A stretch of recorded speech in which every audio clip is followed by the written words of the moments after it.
Hello, everybody, and welcome to this edition of The Legend of the Traveling Tardis with our special guest, Ian McNeice. Thank you, Simon. Thank you very much. That's great. Here we go.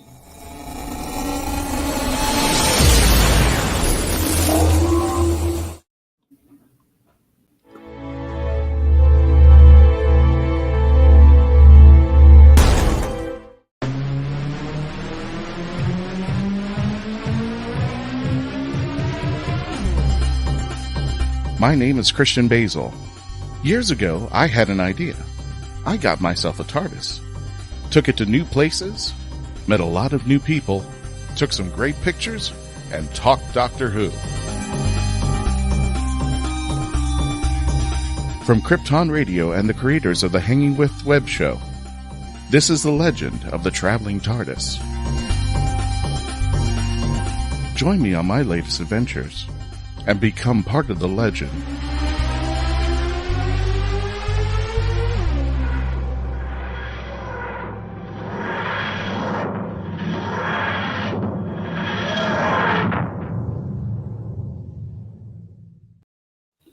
And for those of you just joining us, welcome, fellow Whovians. Thank you for joining us here at the Legend of the Traveling TARDIS. And thank you, Simon, for the wonderful introduction. My name is Christian Basil, and we have a wonderful guest on tonight with all of our panelists. Let me go ahead and introduce our panel today. Starting at the bottom, right here, Miss Melanie Dean. How you doing? Over on Instagram, Pieces of Melee. And you've got something special going on for those of you who are watching us live. You want to tell the folks a little bit about what you're doing after the show? After the show at 7 p.m., you can join me and Jessica Womack from Swan Song Cosplay, another panelist. And we're going to be doing a Thanksgiving special, just doing different geek, little fun Thanksgiving sides, meals, pies, all the little baking goodness from our friends over at Fan Expo. So if you're used to going to MegaCon Orlando, that's the people who are bringing this on. If you want to go, again, 7 p.m. after the show concludes, it's go to Fan Expo or go to the Legend of the Traveling TARDIS. You can see the page there. Remember, you have to sign up for it so that you can get a fresh link to it, so that you can see it later on. It's not live streamed like this show. So check it out. 7 p.m. Eastern Standard Time. Speaking of things, I don't know what Dave's doing, but he's writing something. I'm writing down so I don't miss the show. Gotcha. I want to watch it. I want to watch this. I have stuff in the oven right now. Yeah. Oh, okay. God, you're making me hungry. We haven't had dinner. For those of you who are just joining us live, I haven't had dinner yet. It's almost like 6 o'clock p.m. here in Florida. So I'm just like, when you were talking about it to Heather Butter, who runs the show, I was just like, gosh, she's making me hungry. I can only wait to see what you got over there. But yeah, after this show, immediately go to the Fan Expo site and check out Melanie and Jessica and our friend Heather, who's going to be hosting everything for a special Thanksgiving geekdom. Yes. Oh, can't wait there. Speaking of geekdom and Thanksgiving, because the segues are just going to get better than this. This is Dave from the RadHole.ca. Hello. Greetings from the Great White North, where we had Thanksgiving a month ago. Exactly. Now I got to know, because I'm just stupid. What do you guys celebrate on your Thanksgiving? How did that come to be? How did that come to pass? It's big. Similar. It's all the turkey, less all the genocide. Basically, it's a harvest. Fair enough. Okay. We're close enough that we've got the turkeys, all the traditions that have come from the U.S. Have basically moved north, as a lot of pop culture stuff did, as pop culture was a thing in the 18th century or whatever. But yeah, no, it's basically just the same idea, but no pilgrims, no any of that. Conquering lands. Yeah. Not that we don't have our own issues with our relationship with our First Nations up here, but that's less of a thing specifically on Thanksgiving. Mm-hmm. It's currently full of snow, which is also why it's a month earlier than you. Where are you? I'm in Alberta, Canada. Oh, Canada. Okay, so, cool. Western Canada, yeah. Blame Canada. Anyway, speaking of Blame Canada, here's Simon. Thank you so much for the intro, Simon. How are you today? Oh, I'm just trained. Well, I'm ticklety-boo as always, but today I had to pop down to a doctor's surgery, and on the way, I spotted a couple of nuns jumping up and down on a trampoline. They look like demented ninja penguins. It was hysterical. And then when I came, then when I came out the surgery, a kangaroo had jumped on the bonnet of my car. So that's how my day started. Goodness me, Simon. Did a kangaroo actually jump on your car? Yes. What? Yes. What rogue kangaroo is running around the UK? Where I live, it's a very strange part of the UK. That's all. Sounds like it. Yeah. Simon, we have to tell everybody, what day is it tomorrow, Simon? What's special about tomorrow? Well, it's my 59th birthday. Oh, congratulations! I'm a saggy hairy ass unless you take account of the new zodiac signs, in which case I'm a Scorpio. But we ignore that because I can't pronounce the new sign. Can anybody pronounce the new sign? I can't. No. I don't even remember what it is. I know it begins with an O. Yeah. But just for everyone with the time zone, what time does tomorrow start? In about how long for you? Oh, for me and Ian, the tomorrow starts in 50 minutes time. It is now right. 10. Yeah. It's now 11 in the evening. So around when we have our after show. Interesting. Yes. So we should have like a New Year's. We should count down. Yes. It's his birthday. And you were talking about nuns on a trampoline. All I could think about is, didn't Eric Idle and Robbie Coltrane make a movie about that? Nuns on a trampoline or something like that? Yes, they did. You're absolutely right. Nuns on the Run. Okay, Nuns on the Run. Nuns on the Run. There was a flying nun show eons ago, I remember. With Whoopi Goldberg. Sally Field, yeah. Yeah. Oh my goodness. I remember a song about Sister Josephine. Yeah. I'm trying to remember who wrote it. I can't either. But in the meantime, let's welcome our special guest. Yes. It's Ian McNeice. Yeah, thank you. I thought it would never come. Hello, everybody. You may have seen Nice Ian to be in Doctor Who. You may have seen Ian in Doc Martin, which I'm just catching up out there. You may have seen Ian in Ace Ventura, When Nature Calls, Dune, and one of the movies I actually appreciate that I don't see much, The Englishman Who Went Up a Hill but Came Down a Mountain. I love that. Oh, goodness me, yes, with Hugh Grant. Yes. With Hugh Grant, yeah. And that was just it's one of those nice movies that I think is just underappreciated. I like to see it that way. But Ian, how are you doing today? And thank you for coming on. That's great, thank you. We just had a 25-year-old reunion of The Englishman Who Went Up a Hill and Came Down a Mountain. We went back to the village where it was made with all with quite a lot of the villagers who appeared in the movie, and they had a special screening and everybody was there. It was a lovely time, and quite a few of the actors came along, and the director was there from America. In fact, I was at school with him. I mean, the man is called Christopher Munger, who wrote The Englishman Who Went Up a Hill and Came Down a Mountain, and we met each other when we were 16, so that was a huge deal that he actually wrote it for me, which was lovely. So fantastic. Wow. I just got to ask, first off the bat, were you a Whovian before you got your role as Winston Churchill in Doctor Who? I was just curious about that. And how big Whovian were you? Would you say that again? I'm sorry. Sure. Were you a Whovian? Were you a fan of Doctor Who before? Oh, yes. In fact, everybody asked me, who's your favorite Doctor? And I said, well, of course, it's Tom Baker. That's who I grew up with. Right. I used to watch Tom Baker myself, so that was and it was a treat. Some years ago, I did a book, an audio book with him, big Finish book that we did. And normally you do this in London, right? But this time we had to go out of London to about 2 hours on the train to somewhere in the middle of nowhere. And I remember going to this little studio there and thinking to myself, why have we come all the way down here? And it wasn't until coming through the door just before we started, still in his pajamas, was Tom Baker, because he only lived down the road. And so he said, oh, yes, I'll do these, but you've got to make it close for me. So they found a little studio, and that's where he did them. He just came in, and he literally was in his pajamas still doing the show. It was hysterical. My goodness, there. So you've been acting for quite some time. You've been acting many years now. Well, you know, I've just passed I've got my bus pass now.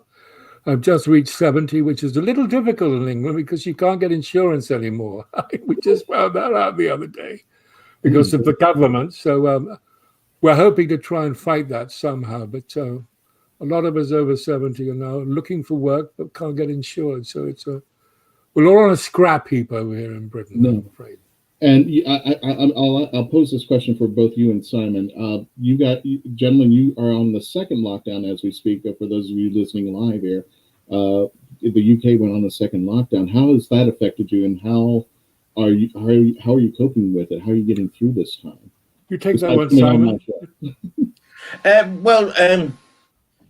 My lifestyle generally, me and Tony, we live an isolated lifestyle anyway. I'm in my office here most of the time, and Tony's in his music room. But we would occasionally say, "Oh, do you fancy going to the beach? Do you fancy going to visit somebody in Wales or something like that?" And that's the main thing that we can't do. And also the other main thing we can't do, we can't invite people to come and visit us, and we can't go and visit them. I haven't physically been in the same room as my mother and my brother since January, because I was due to visit, because they live in Bournemouth, I live in the Midlands, and I was due to visit them at Easter. And of course, that was right in the middle of the first lockdown.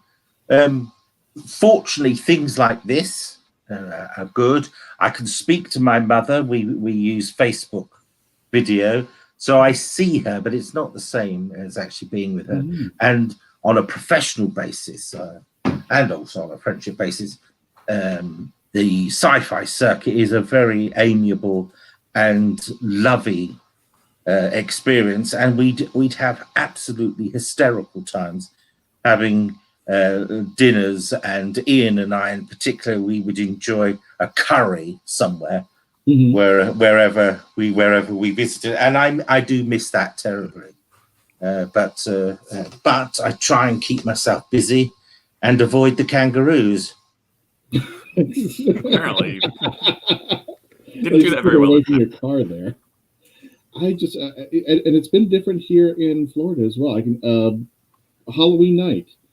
I was actually expecting at least the kids around the neighborhood to come by and do trick or treating. I think we got one knock on the door, so we've got plenty of candy to go around at our house right now. And we're trying to keep away from it because, you just that temptation's there. But but now we're moving into Thanksgiving. If you're listening to us live or watching us live, I should say, we're going to be having Thanksgiving in 2 days, and that's been something that I was talking with my mother, I was talking with my wife, I was talking with everybody, and I was trying to see how people are doing things differently for Thanksgiving. I mean, are we going to be wearing masks? Are the foods going to be covered? How many people are going to have? And we've decided we're going to have a very, very small, at best, 10 people who we know have been isolated for a long time. And that's all we're going to do. A very small dinner. And we're going to try to do our best to, keep ourselves healthy, try to stay away. Excuse me, when you say small dinner, 10 people, how many people do you normally have for Thanksgiving, for goodness sake? My mother's Filipino. Oh, okay, all right. So the whole of the street comes in, right? And if you don't know about a Filipino, that those parties could be between 30 and 50. Goodness me. About maybe at best, 20. And they're all over the place, and there's always plenty of food. There's always terrific. That's lovely. Exactly. You have, and with a Filipino Thanksgiving, there's turkey, mashed potato and gravy, and there's lumpia and pancit right next to it. So it's a nice little ethnic thing. But I mean, it is completely a different style. But one of the things from what I understand, the Filipino etiquette is that nobody goes home hungry. And nobody goes home empty-handed. So there's always more than enough food than it should be, or else it's considered rude. So but we decided we were going to have people who we know that have been inside, and people who, we're going to try to take care of each other, and we're trying to get to some kind of normal. That's why we're not having the big party, but we're still going to have some kind of Thanksgiving dinner there. I mean, that's what we have over here. What we've had in recent weeks is the media sort of saying things like Christmas is cancelled and things like that. Yeah. Whereas, no, I mean, we just all have to accept that it's going to have to be an alternative Christmas.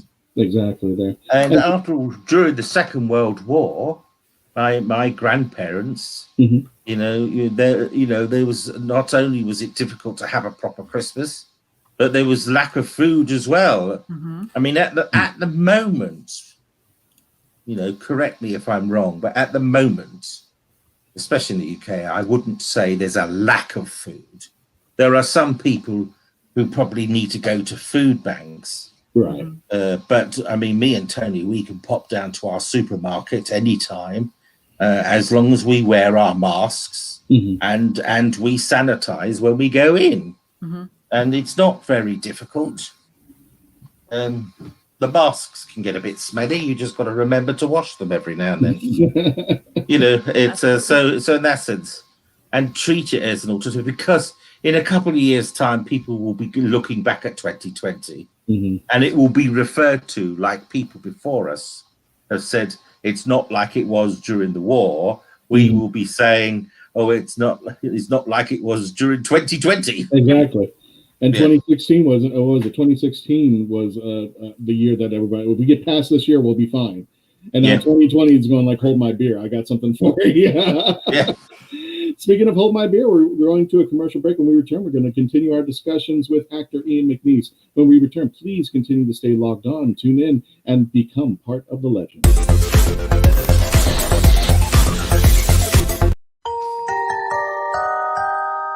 Jackie Sonnenberg's My Soul to Keep is a ghost story rooted in the realities of actual cults. When 13-year-old Sky Monroe arrives at her new boarding school, all she can think about is death and connecting with the afterlife. Soon she discovers her school's spirituality group, the Guardians of Light, and they have a secret. They can speak with the dead, and the organization is a cult. But this isn't Sky's only problem. The campus house where Sky resides is haunted, and even the ghosts have an agenda. They intend on getting the souls they want. Filled with mystery and intrigue, plucked author Jackie Sonnenberg's research and attention to detail give this ghost story an even more eerie atmosphere. Find My Soul to Keep on Amazon.com today. Bateman. What's the Bateman? A novel set in Florida, written by Florida author D.L. Havlin. Suspense, mystery, and murder. Evidence is in the bait. The Bateman is available at local bookstores and online.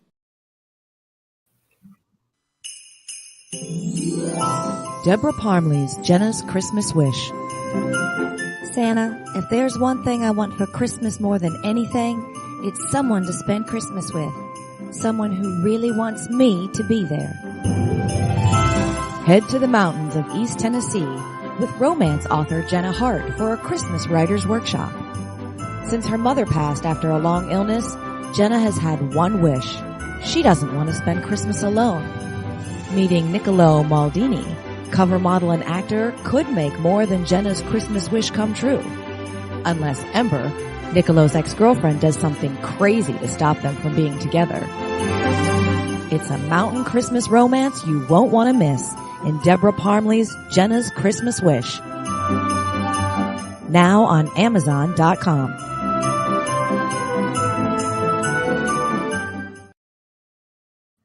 If you're watching us live on the YouTube channel or the Facebook channel or even on Twitch TV, where we are now, don't thank us. Thank our friends at GeekInsider.com. Please subscribe to GeekInsider.com. Our friends out here who make this happen so you can watch us live.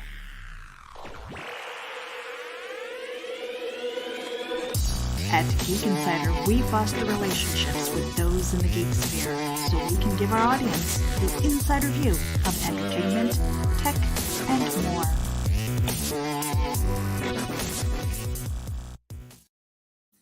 And welcome back, ladies and gentlemen, to the Legend of the Traveling Tardis. My name is Christian Basil. I'm here with the lovely Melanie Boone. I'm here with the lovely Simon Becker. I'm here with the lovely Dave Chapman from the rathole.ca and with our special guest today, Ian McNeice. Ian, thank you again for joining us today, and we're having some interesting stories as we approach the holiday season. Ian. Oh, as we all learn where we are in our little Hollywood square. Out there. Top center. Ellen and I are on here enough that we've gotten I used love to that. the I whole love do it that. backwards thing. All the sides. Hi, hello. Hello there. Ian, when you started acting, when did the acting bug finally hit you? When did you say that this is going to be my future from now on? I was very young. I was at school. I was very fortunate in the fact that I went to a school that did a lot of drama. Quite frankly, because I was terrible at examinations, and so or sports. So goodness me, I actually found something that I could do, and I was a little boy when I first started. So I did this play where I was a little Roman soldier, and I'd actually been to America, so I had an American accent when I came to the school, because you pick it up very quickly when I went over to America, because my dad worked for Eli Lilly. He was a drug in the drug industry at the time. And when we came back, I had this big American accent, and I just had one line in this play. I was a little Roman soldier, and I was standing there, and all the other Roman soldiers went away, and I was just left because I was sleeping on the door. And I woke up and I said, "Gee, Buster, which way did they go?" I just brought down the house and laughed. It was a drug that got me going. That was it. And I didn't stop from that moment onwards. I feel you, because when I went to high school, I think every play, all except one, I always had was the minor character who had that one or two lines, and that was it. That's all that I was. I was the only thing that I had going for me was the very first play I did was Diary of Anne Frank. Oh yes, and terrific. I was Jan Dussel, who's the guy who comes in later on to hide, and I just asked my teacher nonchalantly. I said, "Why did you bring me in? What was it?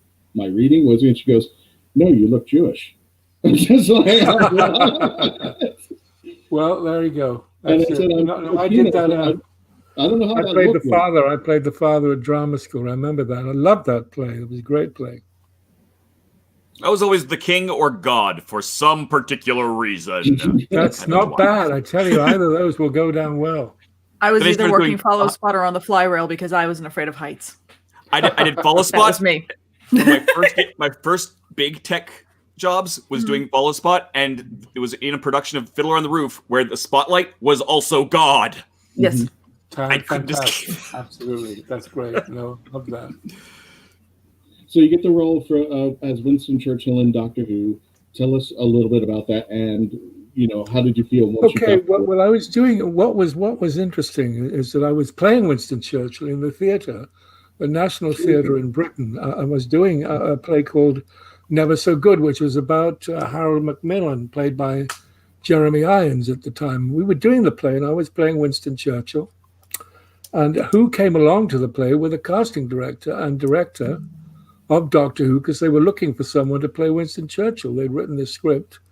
And that's how I got the job. It was as simple as that. And because they saw me on playing it on the stage, and so I went down to Cardiff, and that's how it all began. And of course, things are very different doing it. I'm doing it on the stage. It's quite a big performance. You've got to be quite big to reach an auditorium with 1,000 people in it. So you've got to bring it right down when you do it, in front of the cameras and stuff like that. But it was a real treat to revisit him again, quite frankly.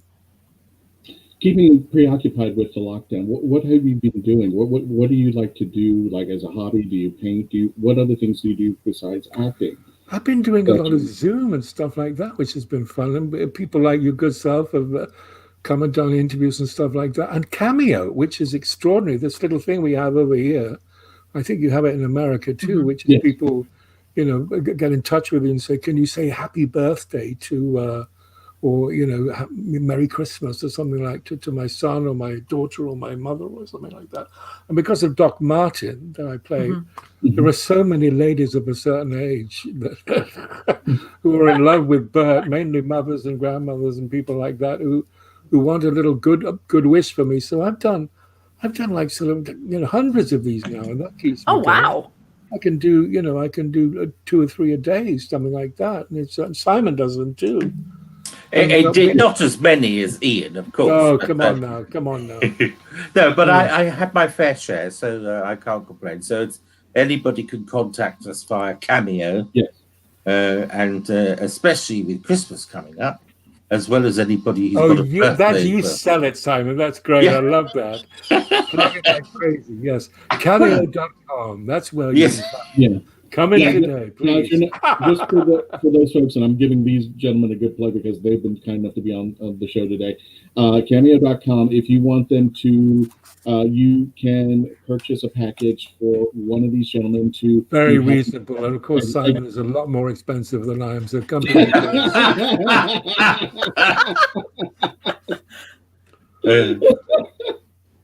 But he's totally worth it. At least he's got a buck there.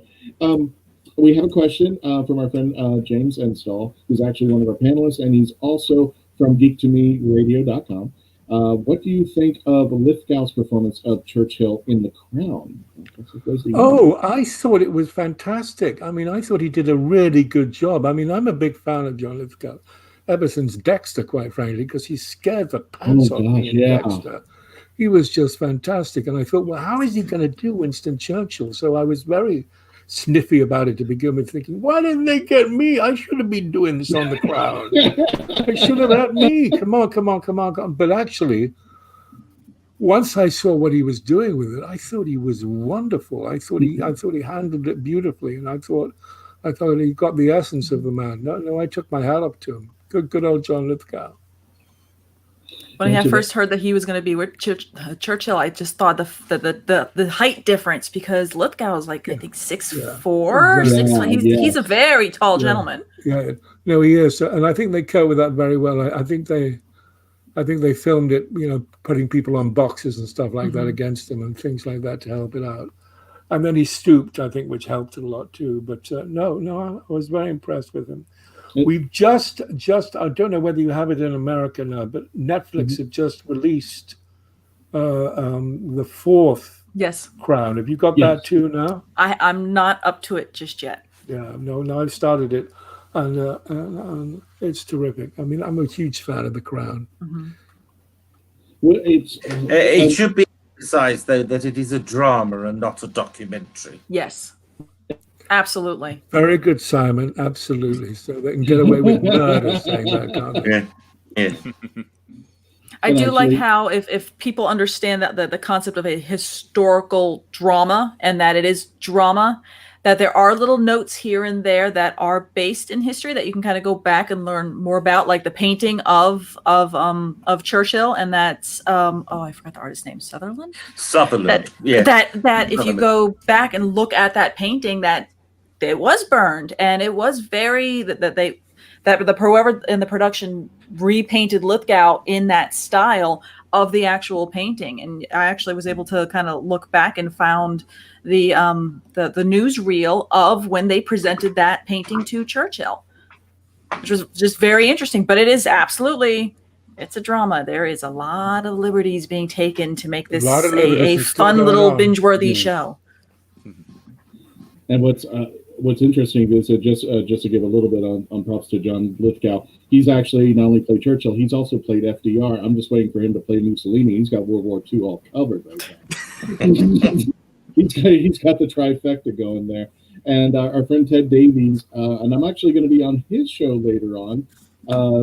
Ted, if you can do me a favor, type in the link when you get a chance there. Ted says, Ian loved you in Doc Martin. How did you get that role?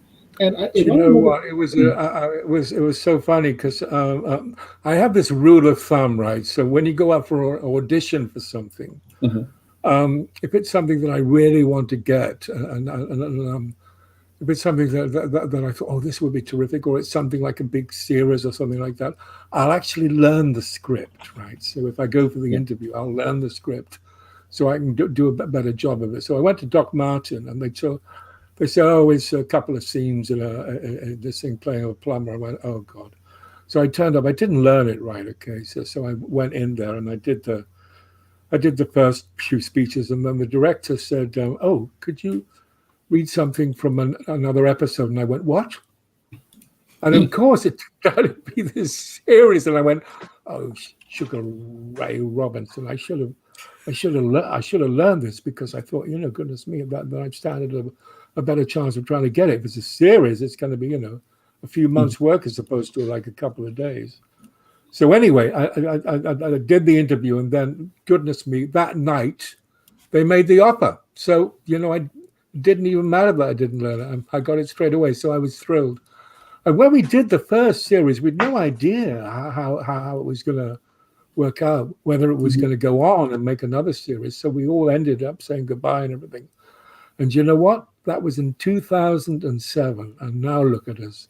I know. We were going to do in April of 21, we were going to do series 10, which will be the final series probably of Doc Martin. But it looks likely now, it's not written in stone, but it looks like it's been pushed now to 22 because of COVID. So we'll have to see. We don't know for certain, but it looks likely that we'll do the final series 10 in 2022. Because if I'm not mistaken, when you guys film Doc Martin, you're staying in that island, right? We do. I mean, what happens is it's a lovely little village, and Simon's been down there. He came down to visit me, and we had tea together. Nice cream tea, didn't we, Simon? We did indeed. And you had a nice cream afterwards down by the seaside and everything. It was a lovely day.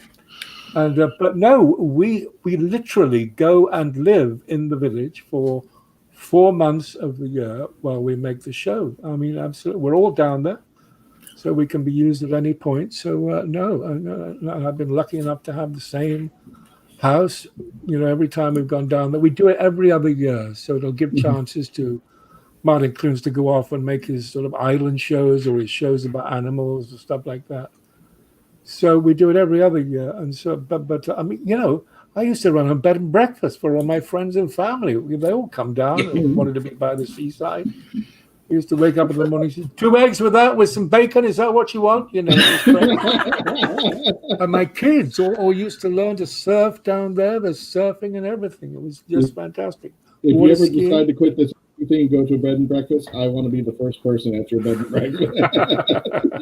Speaking of bed and breakfast, we got to pay some bills. Again, folks, if you haven't had a chance, you can get Ian or Simon to do a cameo for you. There's the link right there for those of you watching. Cameo.com, Ian McNeice. You can also pull up Simon. It's his birthday. So have him say you can have him say happy birthday for his birthday there. But speaking of which, we've got to pay the bills. When we return, we're going to continue our discussion with Ian McNeice, Winston Churchill himself from Doctor Who. And we continue, become part of the legend. Hi, I'm Claudia Christian with some exciting updates in the Sinclair Method world. First of all, we launched our new coaching page. It's yoursinclairmethod.com, so you can go there and book a session with one of our fabulous coaches. You can also reach that page by visiting c3foundation.org. It's at the top of the landing page of the website. The second piece of news is Journeys is out. Woohoo!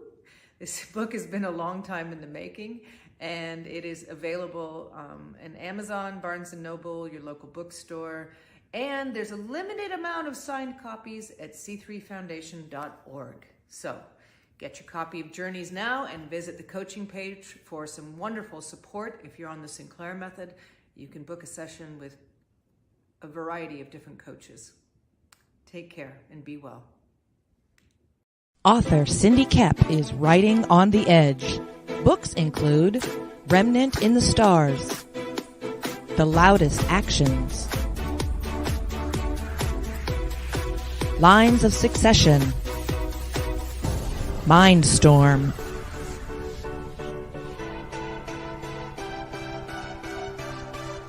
Condemned Courier, the Yerushalayim series, and Animal Eye. Find author Cindy Kep at CKOEPP.com today. Alien invaders enslave Earth, unleashing hunters into the ruin wastes. One young survivor struggles to elude their monsters, clinging to hope. When he's stolen off the planet by a sarcastic starship AI, they pit their uneasy alliance against a treacherous galaxy. Explore a whole new verse of barbarism and betrayal. Wonder and adventure. In the Scion series by Michael J. Allen. Beginning with Book 1, Scion Conquered Earth. Available in print, ebook, and audio on Amazon.com. Experience Samara's adventure as she imagines the people around her change into friendly cartoon animals right before her eyes. Journey with her in this poetic tale, My Cartoon Imagination at School. And welcome back, ladies and gentlemen, to the Legend of the Traveling Tardis. My name is Christian Basil, and I love this picture. Ian, this has been a long time ago. I just remember you had the cigar. And a friend of mine, I actually think you had extra cigars. He said, don't put it in your mouth. You don't put it in your mouth. And now I know why they were the Good, I'm back on. What's that? Sorry? No. I was just explaining the picture that we're showing right here. Okay, yeah. I remember actually we left there. That was in Florida, wasn't it? Yeah, and I think Simon and I then left there and went on a Doctor Who cruise, didn't we, Simon? Oh, we did, most certainly. That was fantastic, wasn't it? I mean, can you believe it? We went on this Doctor Who cruise around the Caribbean, for goodness sake. How fantastic is that? We went, it was a boat that took about 3,000 people, but there were like 90 sort of Doctor Who fans on the show. And there were like 4 or 5 of us who were Doctor Who people, and we used to have dinner with them in the evenings and chat to them, and then little coffee mornings, and we'd say hello to them and all the rest of it. It was a pretty fantastic trip. Yes, Simon? Absolutely. I think we need to give a little hello and thank you very much to Dan Harris, who organises it all. And of course, with COVID, it's all gone a bit of a hiccup. But I do think there's going to be another one in 2022. Yes, I think he's planning another Caribbean cruise then. Yeah, April 22, I think it is. But I think you're on the list. I think you're I think you're going to be welcomed aboard, Simon. Well, it would. I think we'll all be on the list, subject to availability. Yes, very good. Yeah. I mean, Ian mentioned earlier that age discrimination is kicking in over this side of the pond. So those over 70, it's come to light, actors will have difficulty being insured for productions. But I could also tell you, in my time, I've had discrimination in the sense that people think because I'm large, I'm going to drop dead any minute. And so I've been asked to pay the premiums for the insurance for a production. I never have, because I've told them to think again. Yeah. To think again is a good phrase, isn't it?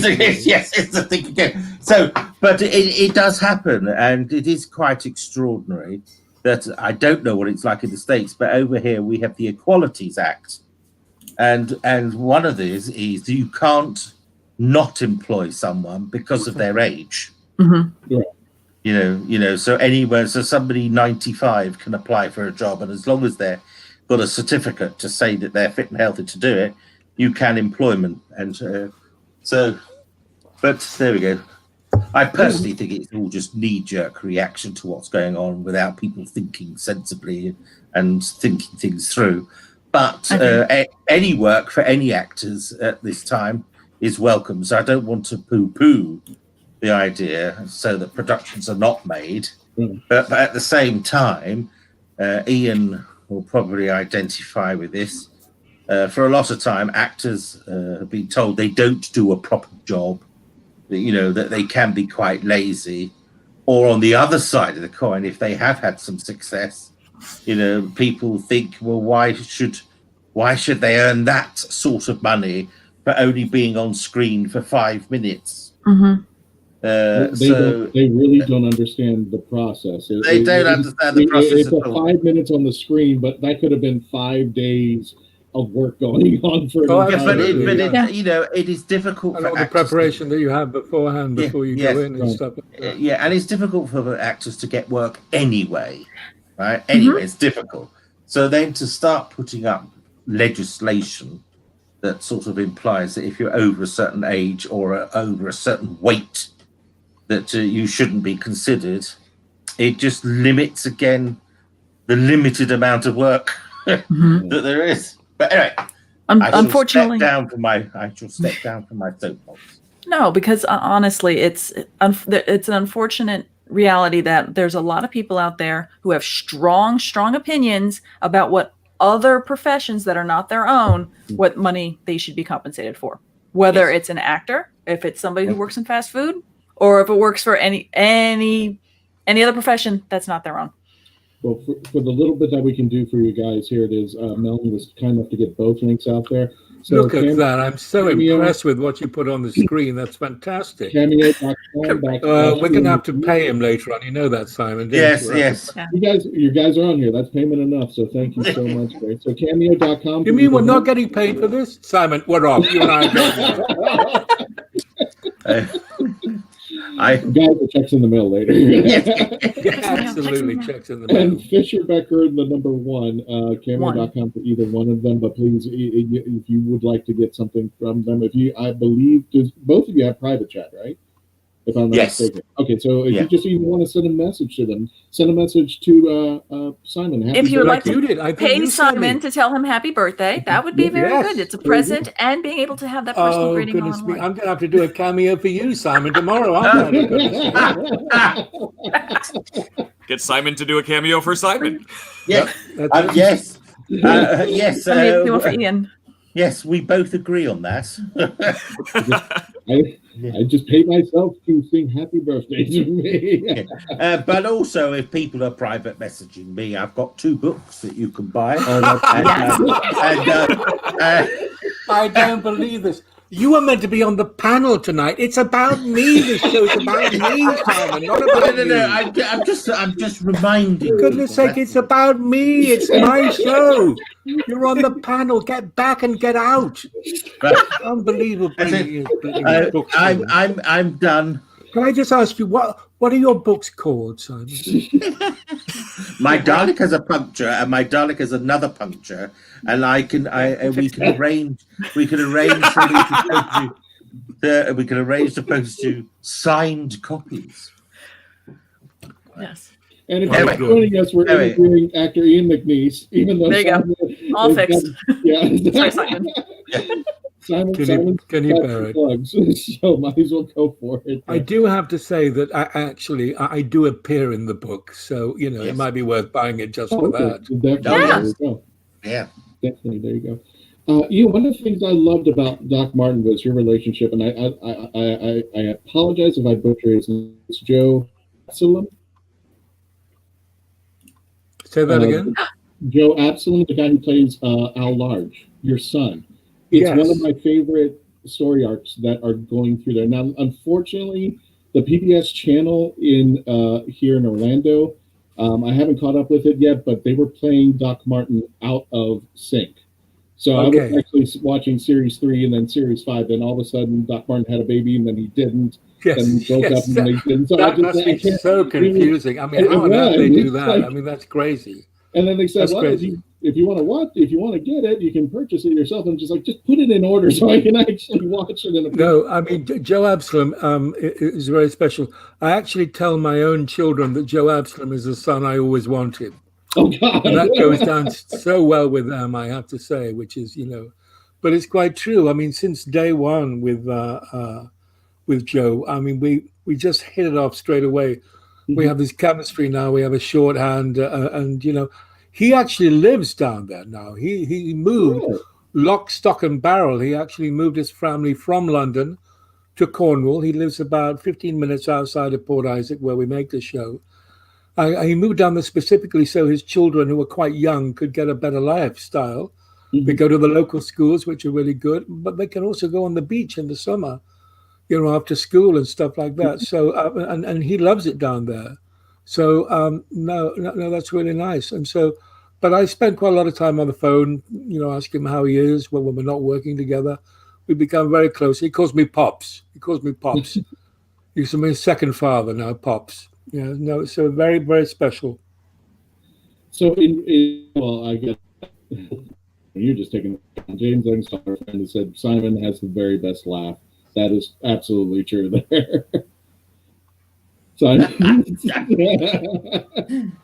It gets me in a lot of trouble. There you go there. And for those of you, Melanie had to leave. I do apologize if you're watching live on the YouTube channel or the Facebook page or on Twitch. Go later on after the show, go to fanexpo.com. You can see Melanie and our Jessica Womack from Swan Song Cosplay on Instagram. They are making some very festive Thanksgiving geekery items, and you'll check it out, and it'll probably make you hungry. Sounds great. It does sound great. So after this, we can actually all go over there and watch them there. So Ian, as far as television, stage, and movies, where do you see your preference? Where, if you had a choice to say, I'd rather, if somebody offered you one of those three, what would you like to perform? Where do you feel? You know, I mean, I've been extremely lucky. I mean, the thing is that, I mean, when I first started out, I thought, am I ever going to do a play from play to play in a theater somewhere? So to have actually sort of traveled the life that I've had in terms of starting with theater. I did a lot of regional theater in my early days, and then Royal Shakespeare Company with Nicholas Nickleby on Broadway that we took there for 3 or 4 months, which was fantastic, and then starting to go into television, and then moving into film. So it's been a really sort of steady career rise, and to have managed to do all those sort of things, and to work in America too. I spent 10 years in Los Angeles making television and films over there. So it's been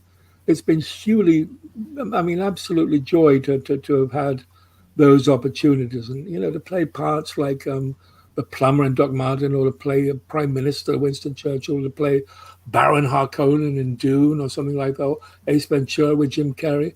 I mean, that was extraordinary because Jim, I mean, most people, those big shows, they take so long to do all the lighting. So it can take about 2 or 3 hours to do a lighting setup once you finish one job. So most of us retire to our little trailers and have a cup of coffee or just read a book or something. Jim, stays on the set and entertains the troops. He entertains all the technicians while they're working. He'll do stand-up, he'll do songs, he'll do funny walks, to do just cracking them all up as they work. I mean, he's phenomenal because he never stops. It's absolutely amazing. And as regards the script, you can forget it. I mean, the script that I learned had no comparison to what we did because he improvises. Every day he's chucking in new ideas and new things and new bits of dialogue. And so I was desperate, thinking, well, when's he finished? I don't want to trample on his lines. And so I'd wait and think, shall I come in now at this point? And eventually I did. And that was it. So I mean, he was a real tour de force and a joy. Absolutely. When we did the movie, he actually achieved that extraordinary thing of being, his next movie was Cable Guy. And he was the first person to be paid $20 million for a movie. And I asked him one morning, I said, Jim, what is it like to be paid $20 million for a film? He said, you know what it's like getting a golden birthday cake every day of your life. And that was extraordinary. I mean, because and then everybody else, Harrison Ford and everybody else got 20 million. And all our salaries went way down because I had to find money to pay them all so much more money because of Jim Carrey. Thank you, Jim. Thank you so much. Maybe I won't claim him as Canada. He's Canadian, isn't he? He is, yes. He's Canadian, that's right. So that 20 million was like 35 million. Exactly. Did you see, I have to say, I mean, did you see his Biden that he did on YouTube, on Saturday Night Live? No, I have not yet. Oh my God, that was the most extraordinary thing of Alec Baldwin doing Trump and his Biden when they did the sort of, they did that little, the question and answer together. He was really clever, very good Biden. All I want to see out of those two come January is the very beginning, the Trump tweet that said, "You'll never hear from me again if I lose this election," with Alec Baldwin doing that tweet, and then every scene popping up like in a window as Trump. And it's like every scene for the whole hour. Wouldn't it be great? Wouldn't it? Absolutely. That's all I want from that episode. Yeah. Oh, well, speaking of which, we're going to our final break. When we return, we're going to wrap up our conversation with actor Ian McNeice. When we return, thank you for staying logged on, tune in, and I will fix the shower curtain as somebody has just mentioned that I forgot to put up when we return. Tuned in. I'm a little embarrassed when we return. What did you forget to do? You'll see when he comes back, Ian. Okay. Thanks, guys. I'll be right back. You have more options than ever before when choosing a film, a television or internet series, a book to curl up with, or even a radio show or podcast. Get to know the people who are creating for you. The Hangin' With Web Show, hosted by award-winning author and journalist G.W. Pomacher, is the internet's fastest-growing web talk show series. The Hangin' With Web Show features professional, yet casual, in-depth interviews with creative arts and entertainment pros. Meet the people behind a digital revolution in creating more quality content than ever before in the history of media.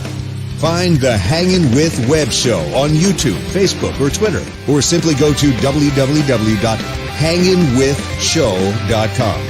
That's www.hanginwithshow.com. Meet the Doctor. I'm the Doctor. But not the one you were expecting. All right, sexy. It's time to go home. Doctor Who Velocity. Streaming now. Famous Faces and Funnies in Melbourne, Florida is leading the way in pop culture fun. From comic books and graphic novels to Funko Pops and collector's items, Famous Faces and Funnies has it all. Rick Shea and the professional team at Famous Faces and Funnies are friendly and knowledgeable. Whether you're looking for toys, props, collector treasures, or a new comic book, Famous Faces and Funnies is your one-stop shop. To find Famous Faces and Funnies on Facebook and Twitter, just type at FFF Comics. This is the legend of the Traveling Tardis. Follow us on Facebook, Twitter, and Instagram. Subscribe to us wherever you listen to your favorite podcast. Also catch us on the HWWS Web TV YouTube channel. Subscribe today and become part of the legend. And welcome back, ladies and gentlemen, to the final segment here with our interview with actor Ian McNeice. If you want to get your chats in right away, go ahead and type in. If you're on the Facebook page, on the YouTube now, go ahead and type your questions away there. Coming up in the next 2 days, we just want to wish everyone, for those of us celebrating here in the States, a very safe and happy Thanksgiving out there for all of you. That's taking place this coming Thursday. Of course, everybody's got it because everybody's got the time off or whatever you're doing. But we want everybody here in the States who are celebrating, or anybody who's celebrating Thanksgiving at all, please stay safe out there with your families. Do what you need to do, social distance, whatever, because we want to see all of you Whovians again in around Christmas time and in the new coming year. We are going to be returning in mid-January to our first brick and mortar convention, Central Florida Comic Con. All the information out there. Will be on our Facebook page, so keep an eye on that. The events page is up there. We will be social distancing. They're not going to have as many vendors. They're going to be masks are going to be required, but we're going to follow all the directions that the convention is going to have, and then some. And I was jokingly, Simon, saying, you know about you guys have had your pictures with the TARDIS, right? This, before everything went down, was going to be what we had just to even touch the TARDIS. Yeah. Oh my goodness me! There you go. We had a whole. You won't believe this, Ian. We actually had a sign where you actually, just to touch that piece of metal, you actually had to sanitize your hand, wear your mask, hold the TARDIS, make sure it's not anywhere near your face, put the TARDIS down, so we had to wipe it, and then you had to sanitize your hands. That's how strict we were just for that piece of metal at the convention. But we want to make sure everybody who wanted their picture with it stayed safe, because we wanted everybody to continue to be a part of the legend. It's so funny you saying all this stuff about your dates coming up in a few days, about what you got coming, which is Thanksgiving. Simon and I spent some very happy Thanksgivings in Chicago, didn't we, Simon? We did. At the Chicago TARDIS convention. I remember being right there, not only there, but then Black Friday would hit us while we were there, and all the people would vanish, go off and do, try and buy all sorts of, and all the English actors would vanish and buy all their clothes from, Target just down the road. I remember that. That was hysterical. Yeah, but it was extraordinary. It shows how long I've been on the circuit now. I celebrated my 50th birthday at Chicago. Chicago TARDIS. Goodness me. Yeah, because it's always this time of the year. It's always the Thanksgiving. Now. I don't know whether. I mean, I'm sure there's not one going on now. Is there or not? Yeah, there is. I think it's is there? virtual. Yes, but it's going to be virtual. Oh, it'll be virtual. Of course. Yeah. A lot of the conventions that we are actually participating in this year, and ones that we hadn't even thought about doing because we just never got a chance or whatever, like Dragon Con. We've never been to Dragon Con. We've always wanted to go, and always something came up. And then this year, they needed help with virtual online, and they asked us if we could help do Doctor Who panels and a Red Dwarf panel, and we did. Fantastic. So you're doing those for Dragon? We already did them. We already did them. That's fantastic. I think something, and I'm not exaggerating, maybe between 20 and 25 online panels within the year. What's going on? 7, 6, 5, 4. This is just winding down, and it is. Look at that. Happy birthday, Simon! Happy birthday, Simon! And it is. Happy birthday to me! Happy birthday! That is terrific. That's Happy terrific. Birthday to you. Happy birthday, dear Simon! Happy birthday to me! Happy birthday, Simon! Thank you very much. Make them to sing birthday for you. At cameo.com out there. Well, thank you so much, folks. We're wrapping up our show today.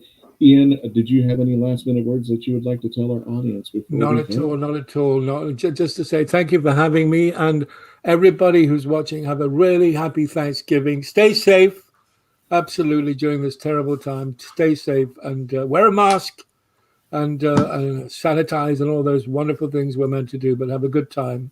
Still, and have a good Thanksgiving wherever you are and whatever you're doing. Well, let me pose this one last question, because the spirit of Thanksgiving in the United States is to just remember and appreciate what you are thankful for in your life. It would be family, career, job, health.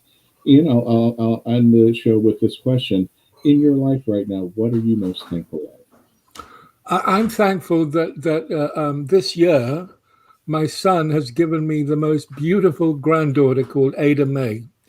And he lives in San Francisco, so I haven't been able to see him or my new granddaughter since she was born. She was born in July, I think. And but every day he posts photographs her on WhatsApp, and she's the most beautiful baby. So I'm really grateful for that, I have to say. God bless him. And his beautiful wife, Jenny. So that's Travis and Jenny McNeice. They live in San Francisco, and they've got a lovely little granddaughter called Ada May McNeice. Fantastic. Congratulations. So I hope you get to see her soon. I really get to see her face to face. No, I mean it's going to be a while because we can't travel to America just yet. So it'll have to be in the new year now. He was going to come over for Christmas, but that's not going to happen. They're not going to travel with a baby on a plane because that's too dangerous at the moment. So, it'll be a while before we get to see him, maybe even a year. Who knows? But it's grim stuff, I'm afraid. But at least we get the photographs every day. Gotcha. Well, again, thank you, Ian McNeice, for coming on over here. Ian, thank you for having me. And thank you, Simon, for being here too. What a great man you are. It's been a great pleasure, and I am thankful that I've had the opportunity to share the screen with you, my mighty friend. This is a big finish waiting to happen, Nick Briggs. So let us make this happen. Just make it happen there. Ian, if you could just hold out for just a few moments, I'm going to go ahead and end the show. But folks, for those of you, again, please have a happy and safe Thanksgiving wherever you are, social distancing or doing what you're doing. Please take care of yourselves. Take care of each other. Wear a mask. Wash your hands. Put on sanitizer, because we want you to be safe out there, because we want to see all of you, every one of you in the new year. And we can't wait until things get better so that we can, and all of you, become part of the legend. Happy Thanksgiving, everyone. For those of you celebrating, happy holidays for everybody who will be celebrating. We want to thank you for joining us. And, well, that's it. Thanks for joining us.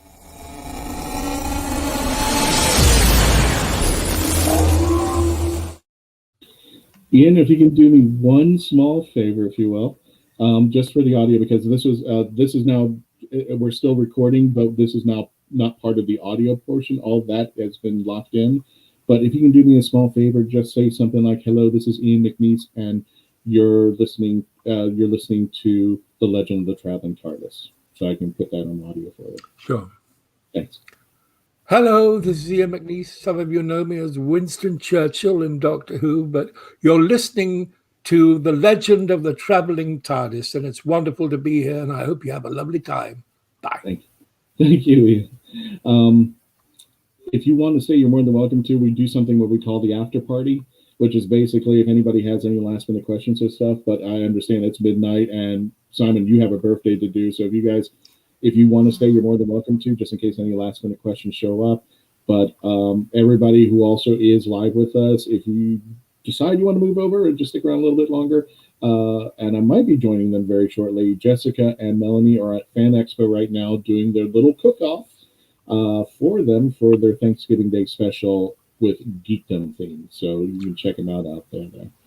So I just want to ask you something about one of the commercials that came up. There was a lady that was talking about Sinclair or something, some coaching.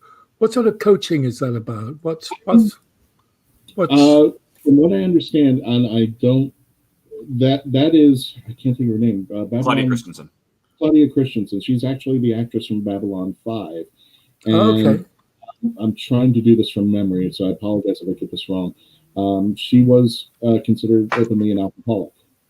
Or if I'm not mistaken, she had some kind of substance abuse, and she went in and did the Sinclair method, and it helped her out a great deal. So if anybody wants to try it, she's one of our sponsors for the Sinclair method. So is that what her book's all about, is it? Yes, I believe so. Well, at least the book that I have,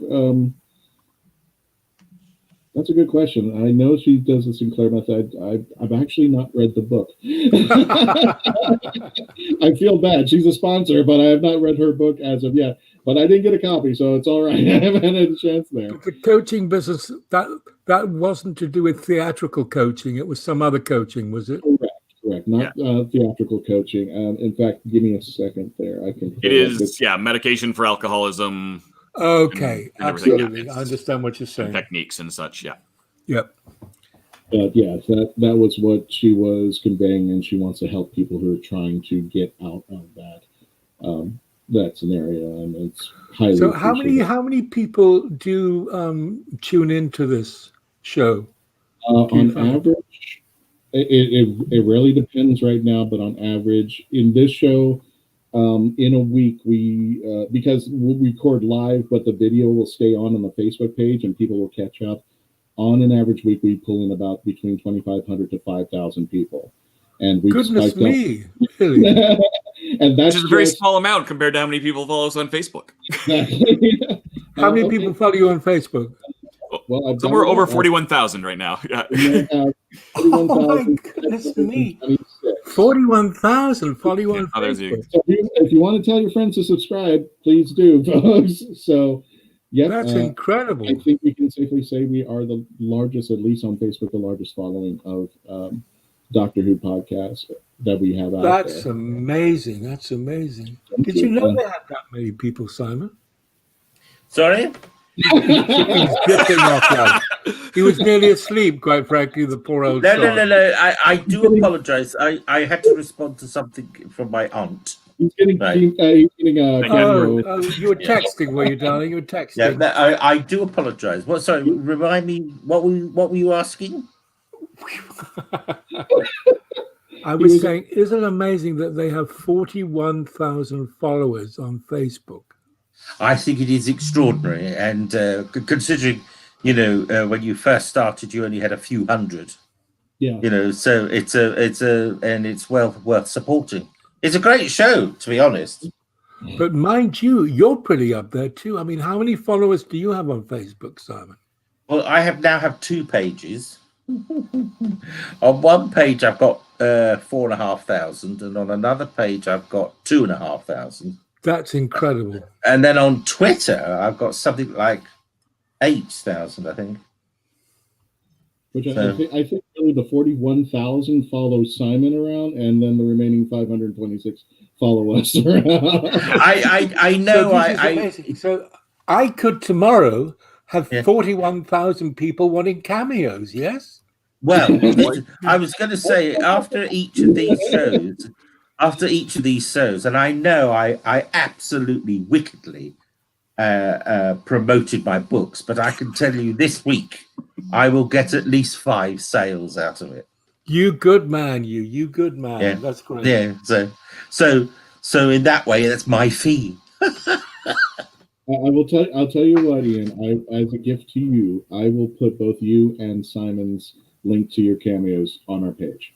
Oh, that's great. So thank you very much. Give you some holiday love and boost. So everybody who's here. Oh, could you also tell them to, if you're going to do that, could you say come and join the Burt Large Lovers group on Facebook as well? Hang on a second. It's called the Burt Large Lovers group. It's my fan club of ladies, mainly ladies of a certain age. So would it be odd if I went in there and liked the page? I think that, I mean, unfortunately, not quite as many as 41,000. I think I might add 3,000 or something like that. I'm joining. So put that on. Burt Large Lovers group. Come and join the Burt Large Lovers group. Let me do that. And I believe I have the link. And it's got a picture of you as Burt Large in a green. I just want to make sure, because sometimes there's many other pages out there that kind of run across, but I did find the group link. So let me go ahead and post that here. That's so all of you right now that are watching, here it is. This is the Burt Large Facebook page. Burt Large Lovers group. Burt Large Lovers group. And that is the groups right there. Or if you're listening to the radio show and can't copy the link, just go type in Burt Large Lovers group. Right now, 3,200 people, and make that 3,201. I just joined out. So I'm sorry if I'm not the type of person you were attracting, but there you go. I've got it. Listen, you're exactly the sort of person. Those ladies would love you. They love all people of a certain age and a certain sort of certain weightiness, shall we say? Certain healthiness. Yes, absolutely. I had a surprise for you, gentlemen, that it just didn't go through, but at the last minute, I understand why she couldn't do it. We were scheduled to have Annette Badland join in the panel, and unfortunately, she had a recording this morning, so she was unable to join us. But if it arises again, we will be inviting her to bring you on. She's been one of our guests before, as Simon has, and quite a few other people. But Annette wanted to join in. She wanted me to let you know she would have been here in a heartbeat. Yeah. Oh, how nice. So, well, I want to thank all of you for joining us. We're going to wrap it up because I'm being asked to go do the cooking group, even though they're okay. So we should say goodbye to you. I'm not cooking anything, but Heather and the team wanted me to join the group there. Ian, thank you so much. And it's a pleasure. I'll go ahead and end the broadcast now. I just want a few moments before we leave. But for those of you, again, who are joining us, thank you very much for joining us. We will have an episode next week. I believe, and this is a discussion, and I haven't told Dave yet, because I feel real bad about what happened, but Dave understands and knows. But this will be the first time you and Melanie will run the show because I have to leave for family. Oh. So you two will be running the Traveling Tardis, so don't let me down. No pressure, no pressure. I did it for Dr. Squee. I was you for Dr. Squee. There you go. So, no, you're fine. I'm like, but she was going like, how do I do the commercials and stuff like that? I'm just like, I'll walk you through it. So, yeah, no, this is easy. So far for the premiere for next week's show, it's going to be Melanie and Dave and any of the panelists who would like to join him talking about. What did you have in mind there, Dave? I'll give you the more tabletop gaming. Right here, I've got all my Christmas games up where I normally would have Doctor Who games. They're hiding behind there. But I'll probably grab a couple of Doctor Who games, show them off. Yeah, that just totally just crashed behind me. But I've got, there's usually a big orange box back here, Keys to the TARDIS. I'll probably kind of walk through that. I'll walk through a couple of different games that people have had questions about. Doctor Who Flux. and go from there. Just kind of have a good time. Gotcha. And always, of course, subscribe over to the rathole.ca. That's Canada for us. Yes, .ca. And I've got all the Christmas games. Is the rathole.ca/Christmas. I've set up a specific page for all of the we do Christmas series every year of just holiday games. So check that out. Ian, keep you for a moment there, and everybody. Take care. Just hang on one second. Anyway, okay. We're gonna end the live broadcast, and folks, please stay safe. Stay logged on, tune in, and become part of the legend. Thanks for joining us. Happy Thanksgiving and happy holidays.